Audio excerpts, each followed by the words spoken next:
Hello, this is Homesteading Northwest Florida, HSNWFL, and it is 1:17 on Sunday, October 24th. And I got some jack stands, but I'm making some boards to stick underneath the jack stands. I'll show you that. And I think it's about 71 degrees today. And lack of light is really making things not, grow that great. Just lack of light. Mexican Petunia is going strong. And not really invasive, at least the variety that I have. So those are nice. And I got some mums. Chrysanthemums lasted, and they're just the kind that I bought from Walmart. And they lasted all during the summer. Not really blooming during the summer. I got some other flowers here. I don't really know what they are. And that's a grapefruit tree. And the bamboo is taller than the house. It's about 30 feet, I would say. The bananas are getting kind of schmucky, like the lower leaves. It's really the lack of light. Although it's the daytime, the light days shortening, but they're getting kind of, and here's some bananas on this one. All right, let's move along here. Cutting back some Chinese privet. Gonna remove all these bushes actually, plant something nice here. I got a fern from my Dad's backyard, the house's backyard up in Wisconsin. We'll see what happens with that fern. Oh, palm trees are doing okay. Lack of light's gonna keep them a little bit down. But let's see here. Camellias are starting to bloom, and these camellias are beautiful evergreen leaves on this. Just a beautiful plant. So there's one of the flowers starting. Love that. And I have the white gourds growing here for the purple martin bird houses, and we'll see if I get any. I see a couple tomatoes, but during like July, August, half of September, the tomatoes, they just it's too hot, so they just so I cut them back to almost nothing, and they grew back. Like mid-September, I cut them back to almost nothing. And still got a little bit of hibiscus action going here. Starting to put up the wood stove. That strap is the first part of that, to hold the long pipe up. And let's see here. Got a little bit of dahlias going on here. I need to cut my grass. Dahlias a little bit, not hot enough.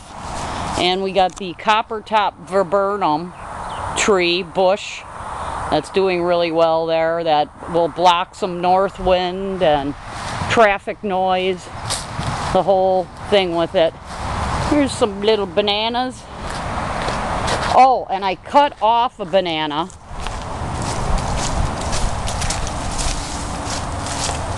And I'm going to be working on this truck with the jack stands that I'm making.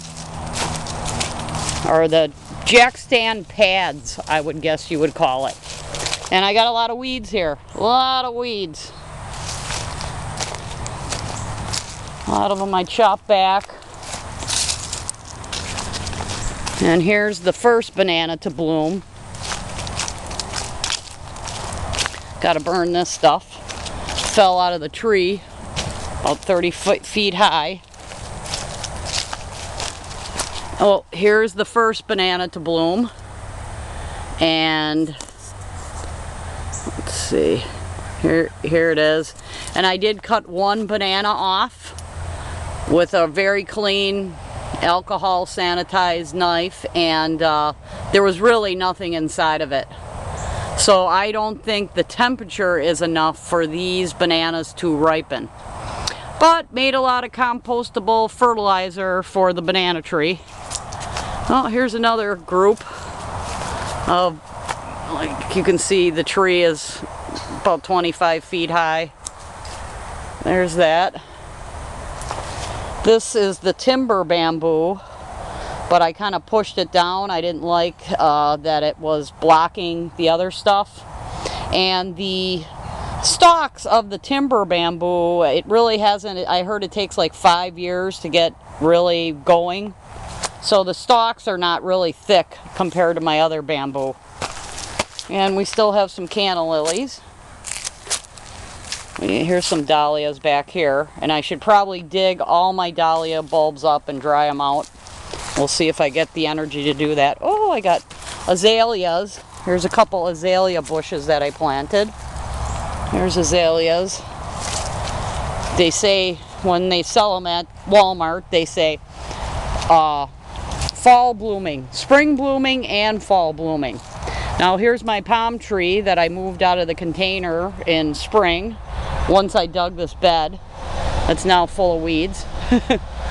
But yeah, this palm tree has probably grown about 3 feet this year, and it's really gonna, you know, I've been fertilizing and watering this a little bit more. This is bougainvillea. I think I'm gonna put a greenhouse over all of this because it won't like the, it'll die. It won't like the rains and the cold temperature. So I'm going to move the greenhouse from over there and put it over here. So that's what's going on with that. Oh, and I'll show you what I'm making out of scrap wood. And this will hold the floor jack. And this is the last orange piece of my building. And I'm going to paint it. Can't stand it. So the whole building was orange when I got here, except for the front. They kind of painted over the orange with a gray. But the whole 3 other sides were orange, and this was part that was covering something in the back here. So I'm going to use that piece. But I also made on top of my cement blocks, and I really like to use the scrap plywood because plywood's really expensive. So I wood glue together 2 pieces of wood, and these pieces are going to go under and on top of the cement blocks. Here's another one. I need another one to make another one, but I'm painting them. And let's see here. That's the scrap wood. You can see how I glued 2 pieces on.